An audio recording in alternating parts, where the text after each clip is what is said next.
बहनों भाइयों, आपके लिए एक प्रेरणादायक कहानी। भगवान अपने बच्चों को वही देंगे जो उत्तम होगा।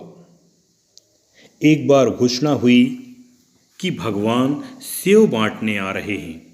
एक छोटी बच्ची बहुत उत्सुक थी क्योंकि वह पहली बार भगवान को देखने जा रही थी। एक बड़े और सुंदर सेव के साथ भगवान के दर्शन की कल्पना से ही खुश थी। अंत में प्रतीक्षा समाप्त हुई। बहुत लंबी कतार में जब उसका नंबर आया तो भगवान ने उसे एक बड़ा और लाल सेव दिया। लेकिन जैसे ही उसने सेव पकड़कर लाइन से बाहर निकली, उसका सेव हाथ से छूटकर कीचड़ में गिर गया। बच्ची उदास हो गई। अब उसे दोबारा से लाइन में लगना पड़ेगा। दूसरी लाइन पहले से भी लंबी थी, लेकिन कोई और रास्ता नहीं था। उसने सोचा कि उसकी बारी आने तक तो सब सेव खत्म हो जाएंगे, लेकिन वह ये नहीं जानती थी कि भगवान के भंडार कभी खाली नहीं होते। जब तक उसकी बारी आई तो और भी नए सेव आ गए।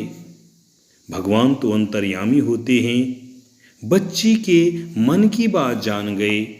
उन्होंने इस बार बच्ची को सेव देकर कहा, पिछली बार वाला सेव एक तरफ से सड़ चुका था, तुम्हारे लिए सही नहीं था, इसलिए मैंने ही उसे तुम्हारे हाथों से गिरवा दिया था। दूसरी तरफ लंबी कतार में तुम्हें इसलिए लगाया क्योंकि नए सेव अभी पेड़ों पर थे, उनके आने में समय बाकी था, इसलिए तुम्हें अधिक प्रतीक्षा करनी पड़ी। ये सेव अधिक लाल, सुंदर और तुम्हारे लिए उपयुक्त हैं। भगवान की बात सुनकर बच्ची संतुष्ट होकर गई। इसी प्रकार यदि आपके किसी काम में विलंब हो रहा है तो उसे भगवान की इच्छा मानकर स्वीकार करें।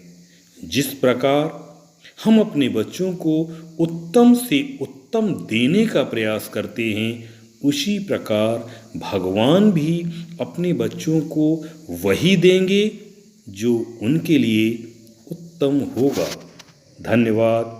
मैं हूँ आर के पाठक।